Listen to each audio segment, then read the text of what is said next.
Casablanca, la plus grande ville du Maroc, la municipalité a décidé d'interdire les charrettes à traction animale.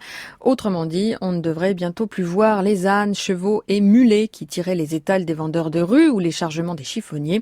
Un passage à la modernité qui supprimera également une partie du charme de la ville et de ses petits métiers.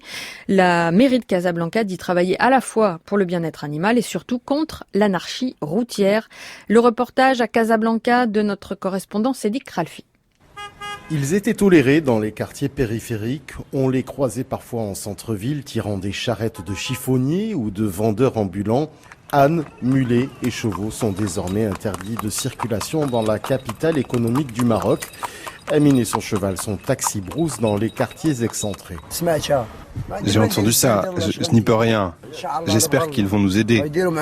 À Casablanca, l'étalement urbain s'étend chaque jour davantage et le périurbain est prié de s'adapter. Ahmed Afilal est adjoint au maire de Casa. C'était un arrêté municipal qui date de ça fait des années et qui n'a jamais été appliqué. Et ces gens-là, ils travaillent dans l'informel. On ne peut pas vendre Casablanca comme une ville smart city.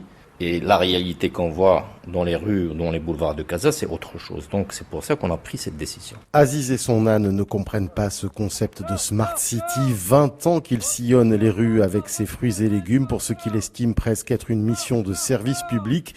Ces légumes sont moins chers qu'au supermarché et ils sont livrés jusqu'au pas de la porte. Nous, on aide les petites gens. Si on enlève les charrettes, ils vont souffrir. Les supermarchés vendent la tomate entre 6 et 8 dirhams et nous, moitié prix. Et Aziz l'assure, s'il est obligé, il se séparera de son âne qu'il enverra À la campagne, avoir une seconde vie.